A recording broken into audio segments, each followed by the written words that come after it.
সবাইকে অনেক অনেক সালাম ও শুভেচ্ছা জানিয়ে শুরু করছি। আশা করি শিক্ষার্থী বন্ধুরা আপনারা সবাই অনেক অনেক ভালো আছেন।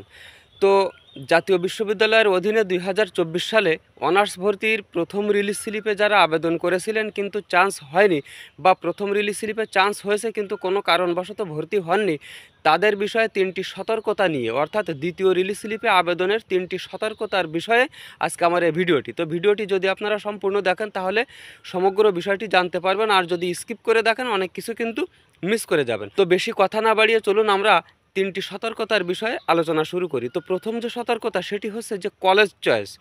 তো প্রিয় শিক্ষার্থী বন্ধুরা, আপনারা জানেন যে প্রথম মেধা তালিকা, দ্বিতীয় মেধা তালিকা এবং প্রথম রিলিজ স্লিপ, এই 3টি মেধা তালিকা নিয়ে অনেক স্টুডেন্ট কিন্তু ভর্তি হয়ে গেছে, আর সামান্য পরিমাণে কিছু সিট ফাঁকা রয়েছে, যে সিটগুলোর অধীনে আপনাকে দ্বিতীয় রিলিজ স্লিপে আবেদন করতে হবে। আর দ্বিতীয় রিলিজ স্লিপে আবেদন করলেই যে আপনার চান্স হয়ে যাবে এমনটি কিন্তু নয়, কেননা প্রচুর পরিমাণে শিক্ষার্থী ফাঁকা রয়েছে কিন্তু কলেজে সিট ফাঁকা রয়েছে খুব অল্প সংখ্যক। তাই আপনাকে কি করতে হবে? প্রথমত হচ্ছে আপনাকে সরকারি কলেজগুলোকে অ্যাভয়েড করতে হবে, বা সরকারি কলেজে আপনাকে আবেদন করার ক্ষেত্রে সতর্কতা অবলম্বন করতে হবে। যদি আপনার সম্ভব হয় তাহলে সরকারি কলেজে আপনি আবেদন করবেন না, তার কারণ সরকারি কলেজে প্রচুর পরিমাণে প্রতিদ্বন্দ্বিতা থাকবে কিন্তু সিট থাকবে খুবই কম। সেহেতু আপনি যদি চান তাহলে সরকারি কলেজগুলোকে অ্যাভয়েড করে যেতে পারেন, অথবা আপনি একটি মাত্র সরকারি কলেজ চয়েস দিতে পারেন। আর বাদ বাকি যে কলেজগুলো রয়েছে, অর্থাৎ 4টি কলেজ, সেই 4টি কলেজ আপনি বেসরকারি নর্মাল দেখে কলেজ চয়েস দেবেন, তাহলে কিন্তু আপনার সিট পাওয়ার সম্ভাবনা বেশি থাকবে। তো 2 নম্বরে যে সতর্কতার বিষয়ে আমি কথা বলবো সেটি হচ্ছে সাবজেক্টের দিকে খেয়াল করবেন। তো আপনাদের প্রত্যেকের কিন্তু কিছু কিছু পছন্দের সাবজেক্ট রয়েছে, যেহেতু দ্বিতীয় রিলিজ স্লিপ মানেই এটি শেষ রিলিজ স্লিপ হতে পারে, তৃতীয় রিলিজ স্লিপ কিন্তু না ছাড়ার সম্ভাবনা বেশি, সেহেতু এই দ্বিতীয় রিলিজ স্লিপেই আপনাকে একটি সাবজেক্ট চয়েস করতে হবে।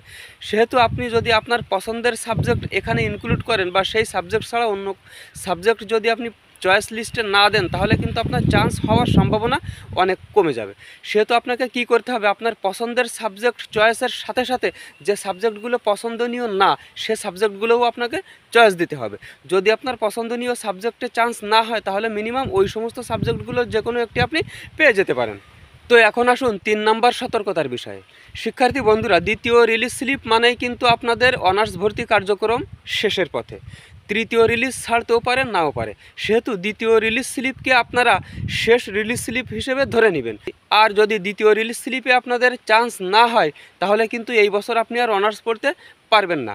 তো একটি বিষয় খেয়াল রাখবেন যে ডিগ্রি ভর্তির আবেদন কিন্তু ছেড়েছে। তো আপনারা কি করবেন? ডিগ্রিও ভর্তি হয়ে থাকবেন, বা ডিগ্রি ভর্তির আবেদন ফর্মটি পূরণ করবেন। যদি আপনাদের দ্বিতীয় রিলিজ স্লিপে চান্স হয়ে যায় তাহলে তো আলহামদুলিল্লাহ, আর যদি দ্বিতীয় রিলিজ স্লিপে চান্স না হয় তাহলে মিনিমাম ডিগ্রি ভর্তি হয়ে থাকতে পারবেন, আর পরবর্তীতে অনার্সের জন্য আবারও ট্রাই করতে পারবেন। আর যদি আপনি ডিগ্রিতে ভর্তি না হন এবং দ্বিতীয় রিলিজ স্লিপে যদি আপনার অনার্সের চান্স না হয় তাহলে কিন্তু আপনার একটি বছর গ্যাপ যাবে। তো প্রিয় শিক্ষার্থী বন্ধুরা, এই যে 3টি সতর্কতার বিষয়ে আমি আলোচনা করলাম, এই 3টি বিষয় আপনারা মনে রাখবেন এবং সেই অনুযায়ী আবেদন করার চেষ্টা করবেন। আর যেহেতু দ্বিতীয় রিলিজ স্লিপ কিছুদিন পরেই ছাড়বে, দ্বিতীয় রিলিজ স্লিপ ছাড়ার আগে বা ছাড়ার মুহূর্তে কিন্তু বিভিন্ন বিষয় নিয়ে এই দ্বিতীয় রিলিজ স্লিপের উপরে ভিডিও তৈরি হবে, আর সেই ভিডিওগুলো আমার চ্যানেলে প্রকাশ হবে। সেই ভিডিওগুলি সবার আগে পেতে আমার এই চ্যানেলটিকে সাবস্ক্রাইব করে রাখতে পারেন। আর যদি আপনাদের এই দ্বিতীয় রিলিজ স্লিপ বা জাতীয় বিশ্ববিদ্যালয় সম্পর্কিত কোনো রকম কোনো প্রশ্ন থেকে থাকে আমার এই ভিডিওর নিচে কমেন্ট করতে পারেন। তো আজকের ভিডিও এই পর্যন্ত, পরবর্তীতে আরও সুন্দর সুন্দর ভিডিও নিয়ে আসার প্রত্যাশা আজকের মতো এখানেই বিদায়। আল্লাহ হাফেজ।